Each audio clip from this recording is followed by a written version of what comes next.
Olá pessoal, estamos aqui no engenho José da Costa, que faz parte da cidade de Gameleira, Pernambuco, para contar um pouco da história desse antigo engenho. Hoje o engenho faz parte da usina Cucaú. Vou logo pedindo vocês, se inscreve no canal, compartilhe e dá teu like. Fiquem agora com a história do engenho contada por Beto Varejão. Boa tarde a todos, o meu nome é Paulo Roberto Furtado de Azevedo Varejão. Sou professor aposentado de História da Educação no Brasil, na Universidade Federal de Minas Gerais.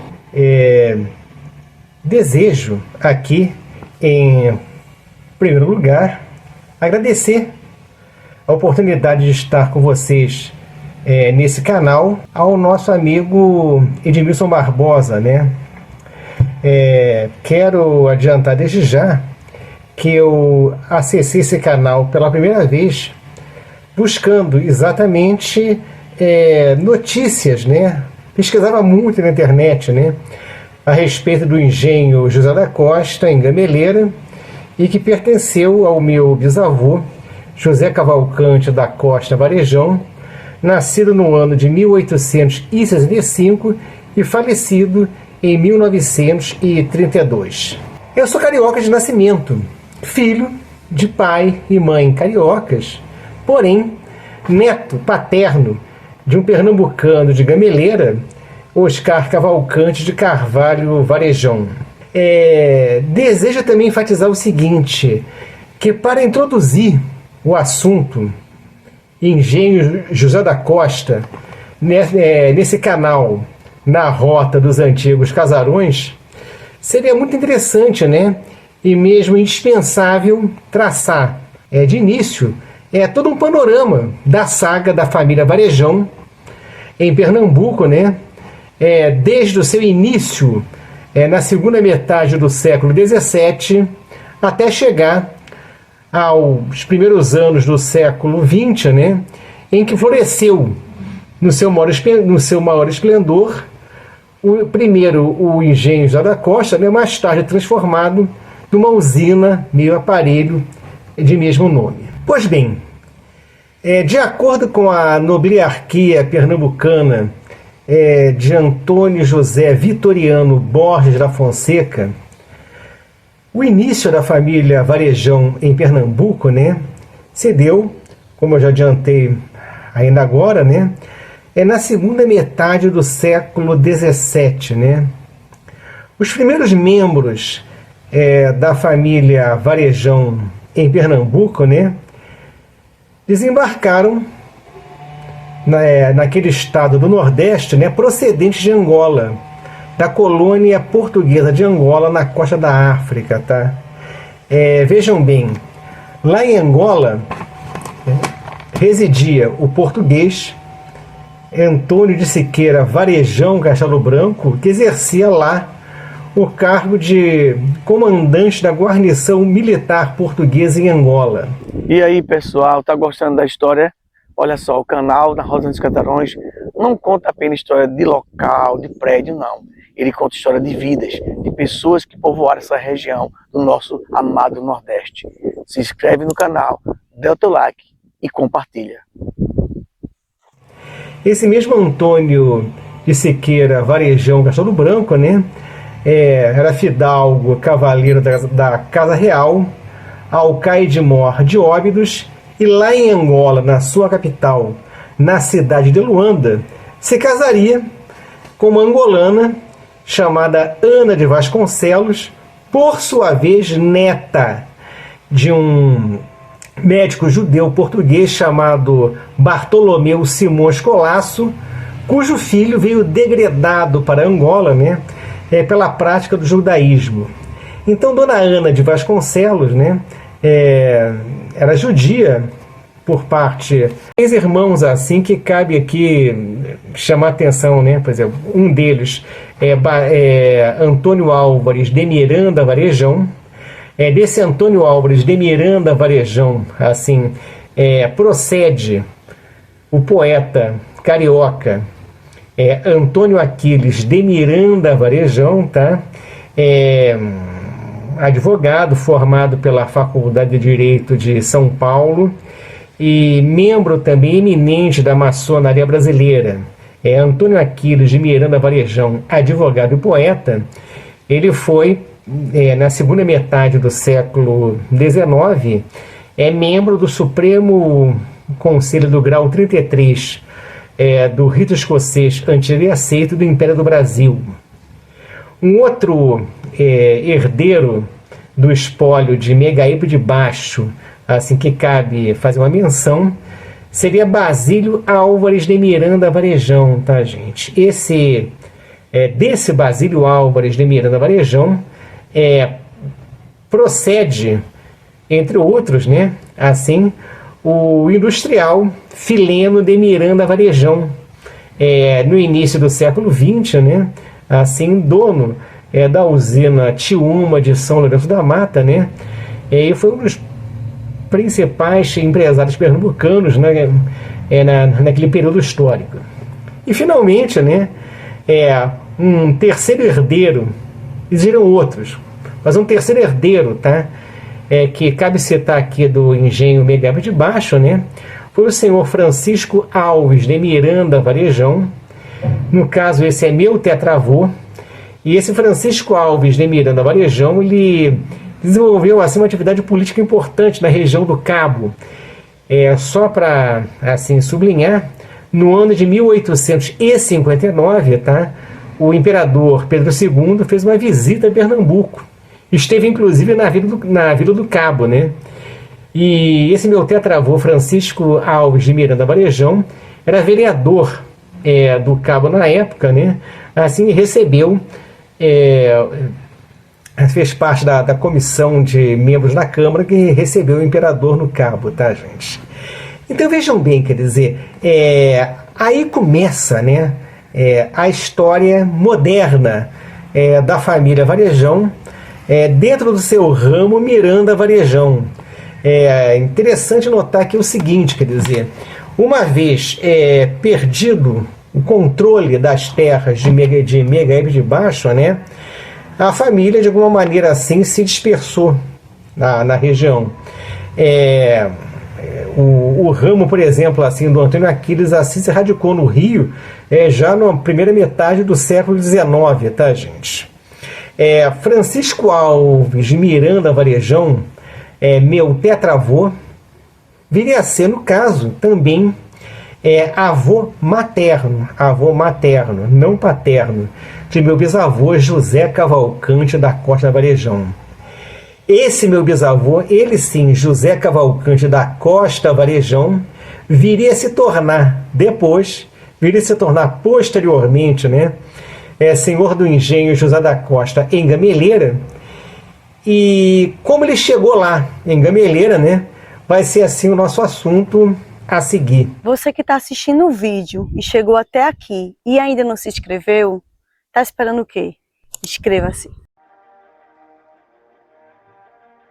Observe o seguinte, sobre esse meu bisavô, senhor do engenho José da Costa, sobre esse meu bisavô, José Cavalcante da Costa Varejão, cabe lembrar o seguinte, ele nasceu órfão, tá?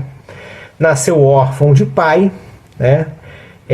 O seu pai se chamava José Inácio da Costa, né? Ele não chegou a conhecer. E a mãe de meu bisavô se chamava Leonila de Holanda Cavalcante Varejão, filha de Francisco Álvares de Miranda Varejão. Então vejam bem, o meu bisavô José da Costa, ele foi criado na sua infância pelo avô materno Francisco Alves de Miranda Varejão e sua mãe, Dona Leonila. Falecido o seu avô Francisco, né? O meu bisavô, que já contava na ocasião com 19 anos de idade, resolveu sair do Cabo, né? Se aventurar com a mãe e com duas irmãs mais velhas que já tinha, né? Em direção a outras terras mais baratas, mas nas quais ele pudesse, né, se estabelecer também como senhor de engenho, como tinham sido assim vários antepassados seus, e ele esse meu bisavô José da Costa já tinha, por assim dizer, um background cultural açucareiro, tá? Ele então, nessa busca de terras, tá, junto com a mãe e as duas irmãs, ele veio parar em Gameleira, né? Uma região já afastada do eixo nobre, né, açucareiro de Pernambuco, que era o Cabo e Jaboatão. Lá em Gameleira, então, ele encontra uma terra, né, uma propriedade, assim, já conhecida pelo nome de José da Costa, a qual ele associou imediatamente a seu pai. Essa propriedade, José da Costa, pertencia à família Veloso da Silveira, da qual meu bisavô, né, com que havia sobrado de dinheiro, né, de várias heranças, né, de Megaípe, inclusive, né, com que havia de sobra de dinheiro, assim, para ele e para a mãe, ele comprou essa propriedade, né, repito, essa propriedade José da Costa, que levava o nome de seu pai José Inácio da Costa, né? Ele já percebeu o seguinte, quer dizer, gente, não é à toa que eu estou comprando essa terra, não é à toa que eu estou me estabelecendo aqui em Gameleira, não é à toa que aqui em Gameleira, uma terra tão vasta, coberta de matas, ampla, barata, acessível, que eu posso comprar e que leva o nome do pai que eu não conheci. Aqui eu vou ser feliz, aqui eu vou continuar a tradição açucareira da família. Aqui eu vou me estabelecer e ter meus filhos. Aqui, em território gameleirense, eu vou construir a minha vida. E assim foi feito, quer dizer. O meu avô José da Costa, então, se torna proprietário, assim, em Gameleira, das terras do engenho José da Costa, né? Que ele administraria até sua morte em 1932, tá, gente? Tenhamos claro, quer dizer, de fato, lá o meu bisavô se estabelece. De fato, lá ele tem seus filhos. Repito, o meu avô Oscar, filho dele, né, nasce em Gameleira também, assim, assim como outros irmãos no caso, né? Um outro detalhe assim interessante de se registrar a respeito assim de José da Costa, do engenho, né?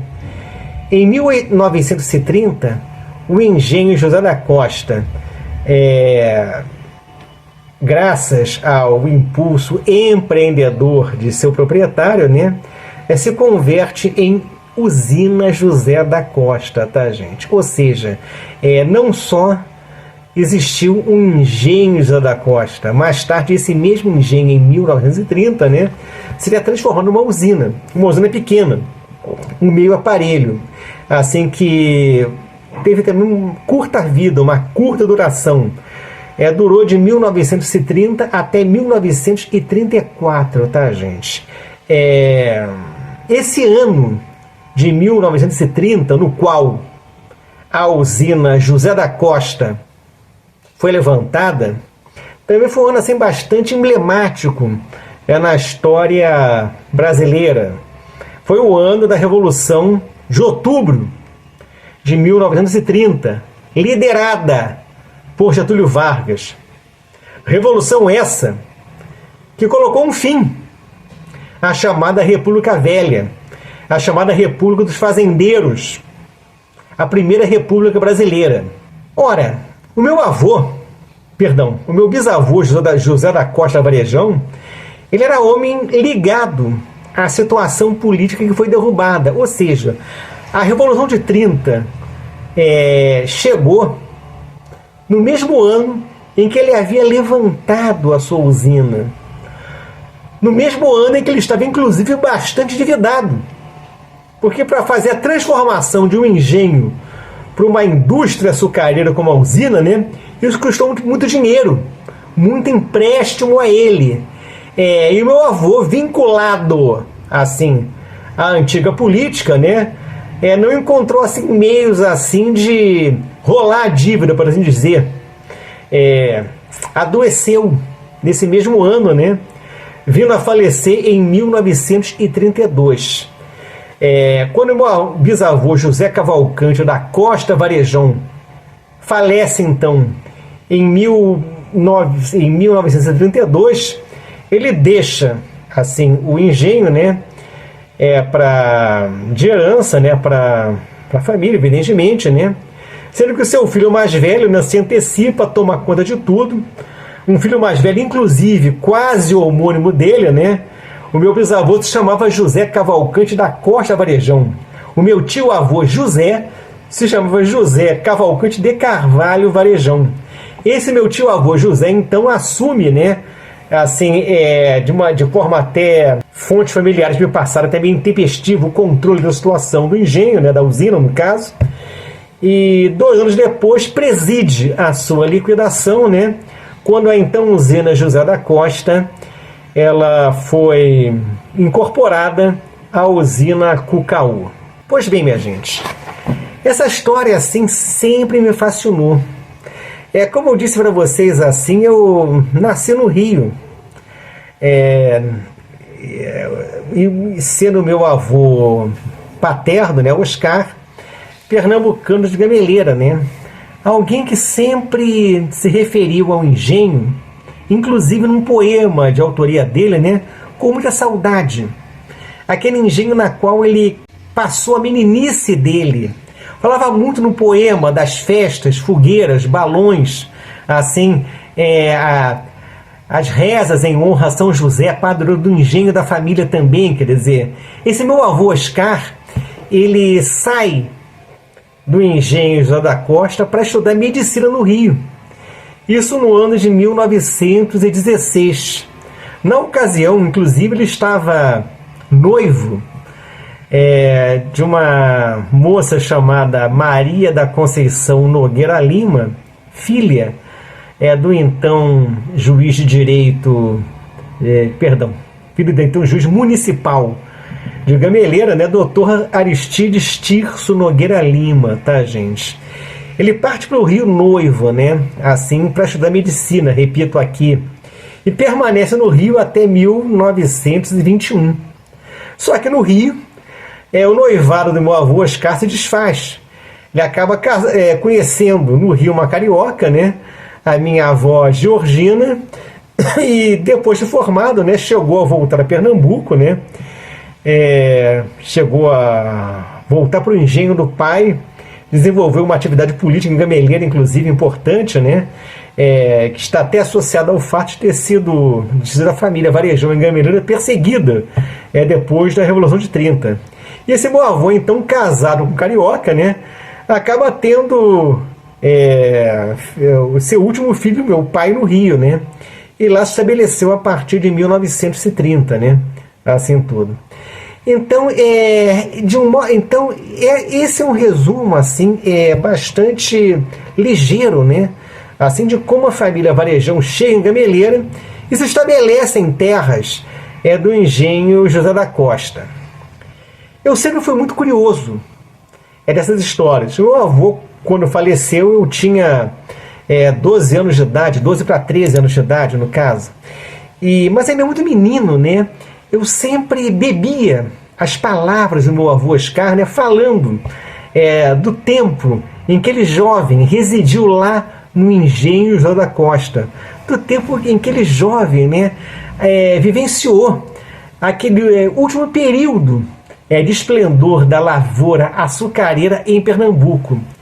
E eu cresci com essas histórias de meu avô na cabeça, né, gente? Durante a adolescência, ainda tive a sorte, né, de visitar Pernambuco algumas vezes. O meu pai me levava, né, a mim e as minhas irmãs para Recife, né, onde ele ainda mantinha contato com alguns tios mais velhos, né, e uns primos da época. Normalmente nessas férias em Pernambuco, nos hospedávamos na casa de um primo do meu pai, chamado Odaci Sebastião Cabral Varejão, médico de profissão, né? Foi até durante o governo Nilo Coelho, secretário estadual de saúde de Pernambuco, né? E na casa do primo do meu pai, doutor Odaci, dos filhos dele, meus primos terceiros, né, e até hoje, assim, pessoas pelas quais eu tenho o maior carinho, né, na companhia deles eu aprendi, carioca de nascimento, a amar Pernambuco, como sendo, por assim dizer, a minha própria terra-mãe, pois foi ali que a minha família teve origem no Brasil.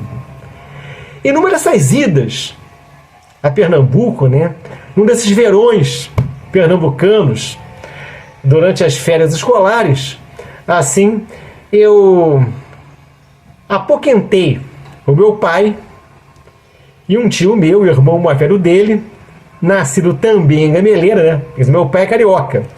Esse irmão mais velho dele nasceu em Gameleira, em 1929, né? Então eu apoquentei meu pai e meu tio, né, para que nos levasse para conhecer Gameleira, para que nos levasse a conhecer as terras daquele para nós mitológico engenho José da Costa, né, aonde viveu e reinou o meu bisavô. E assim foi feito.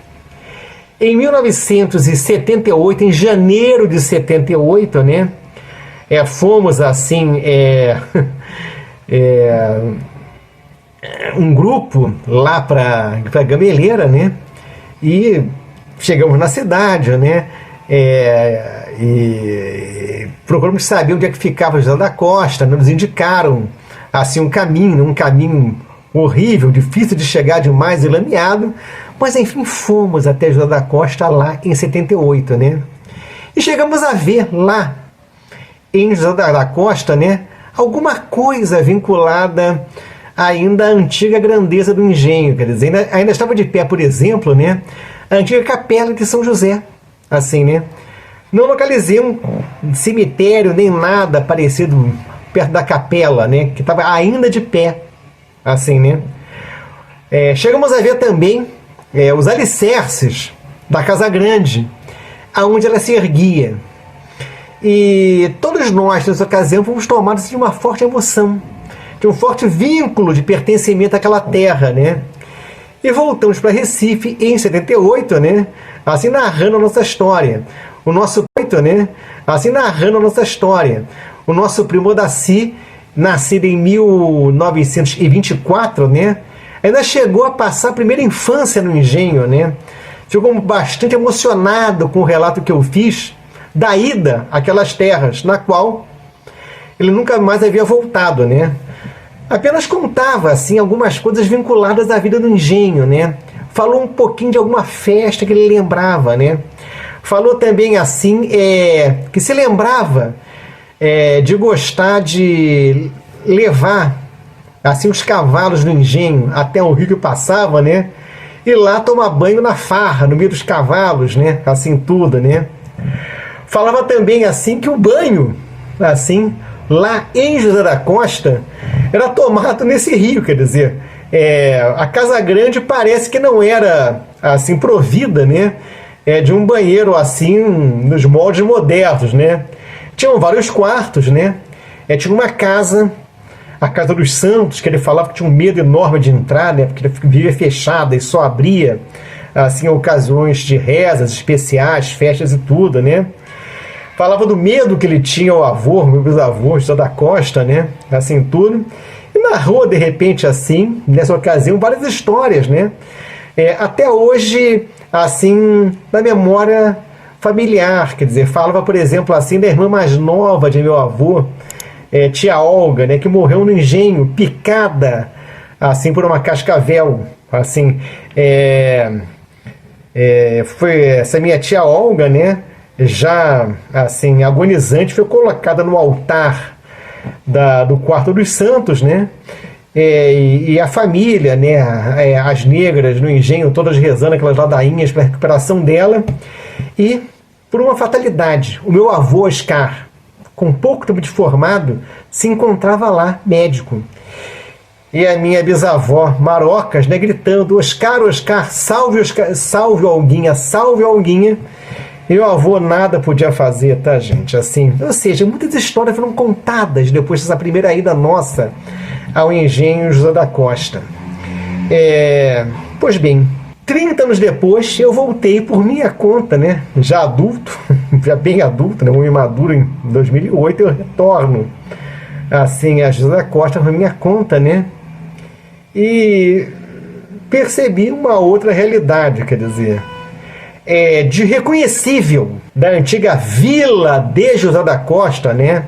Então, terceiro distrito do município de Gameleira, ainda se percebeu que os restos da antiga senzala habitados por muita gente. Tinha assim uma população razoável lá, a vila em 2008 ainda, né? Gente que habitava a maior parte dela, né? Assim, né? No que sobrou da antiga senzala. Tinha também uma casa, né? Do administrador do distrito, esqueci o nome agora, né? Mas que acolheu muito bem, batemos um bom papo. Vimos ainda, da época de ouro do engenho, restos, né, do tacho, onde era fervido o caldo, né, assim, tudo para produzir o açúcar. Assim, também revisitamos, né, os alicerces da antiga Casa Grande. Havia uma escola também municipal, se eu não me engano, era Marquês de Olinda, funcionando, né, o que não vimos em 78, né, mas tinha uma escola funcionando na época, né, e tinha também uma igreja da Assembleia de Deus, quer dizer, eu tirei algumas fotos disso, né, assim, nesse meu tour, assim, por aquela região. Saindo, assim, das terras de José da Costa em 2008, né, eu ainda passei também na região de Barreiros, né, assim, porque lá em Barreiros, a minha tia-avó Adalgisa, assim, também gameleirense, né? Ela havia se casado com um filho do dono da usina Regalia, o coronel Francisco Lopes da Fonseca Lima, né? Então, eu fui visitar o antigo engenho Piabas de Baixo, da família Fonseca Lima, né? As terras de Regalia. Vi também, fotografei, assim, um cemitério, ali sim, tinha um cemitério, né? Próprio da família Lopes da Fonseca Lima, né? De retorno, passei outra vez em José da Costa, me despedi do administrador, né? E segui viagem. Em suma, gente, esse é o depoimento que eu tinha para dar. Provavelmente muita coisa me escapou, assim, na memória, né? Mas não quis perder a chance de compartilhar com vocês essa experiência, esse meu vínculo com Pernambuco, esse meu amor pelas coisas desse estado, esse meu sangue onde ainda corre um pouquinho de caldo de cana, né? Oriundo lá desse engenho José da Costa, dessa terra, né, que principalmente nós, varejões do Rio, né, essa terra, esse engenho José da Costa, pela distância, adquiriu quase que uma conotação mitológica, tá? Daquele paraíso perdido, daquela terra de onde todos nós procedemos, daquele bisavô misterioso, né? Do qual ouvimos falar à distância. Mas um relato de coração, um relato de quem se sente pernambucano, nascido no Rio, um gameleirense acima de tudo, né? E alguém que deseja também não perder a ocasião de parabenizar o Edmilson Barbosa, né? E ao canal Em Busca dos Antigos Casarões pelo trabalho extremamente meritório que estão fazendo, né? Realizando, de resgate da memória histórica de Pernambuco. É o que eu queria dizer, meus amigos. Assim, se alguém quiser depois entrar em contato, né? Fique à vontade, né? Esclarecer algum ponto. Tudo aquilo que diz respeito aos casarões pernambucanos, a zona açucareira, né, a gameleira, tudo isso me interessa muito, né? Então, se alguém que estiver aqui escutando quiser trocar alguma ideia através do canal. Aí a história de José da Costa. Agradeço muito a Beto Varejão por nos mostrar as fotos que tinha do seu acervo e contar essa belíssima história daqui do engenho José da Costa. Chegou ao fim a história do engenho José da Costa. Espero que tenha gostado. Comenta e compartilha.